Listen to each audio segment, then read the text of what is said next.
Jacques apprécie la nounou de 10 ans, son aîné. Pour récupérer son corps, Jacques et ses amis l'ont ligoté. Ils ont même joué à des jeux avec elle. Jacques le frappait sans cesse. La nounou pensait qu'elle serait malmenée par le garçon aujourd'hui. Soudain, on frappa violemment à la porte. Jacques arriva et découvrit qu'il s'agissait du petit ami de la nounou. Jacques voulut le chasser, mais il ne s'attendait pas à ce que l'homme pousse la porte et s'introduise par effraction. Il mentit rapidement en disant qu'Annie était dans la chambre à l'étage. Mais lorsque l'homme monta à sa recherche, Jacques prit discrètement une batte de baseball et le frappa.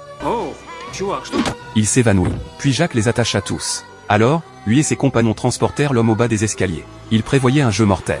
Il sortit une corde et un seau de peinture. Puis il banda les yeux de l'homme avec une cravate. À ce moment critique, Annie lutta enfin pour se libérer. Il menaça alors le garçon avec une arme.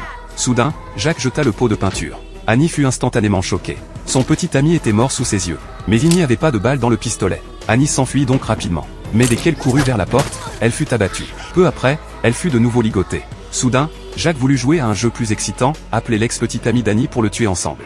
À son retour, il lui demanda d'écrire une lettre d'excuse à Annie. Mais l'instant d'après, l'ex-petit ami fut tué par 2 hommes. À ce moment-là, les personnes présentes dans la pièce savaient que Jacques était très cruel et décidèrent de libérer Annie en secret. Mais soudain,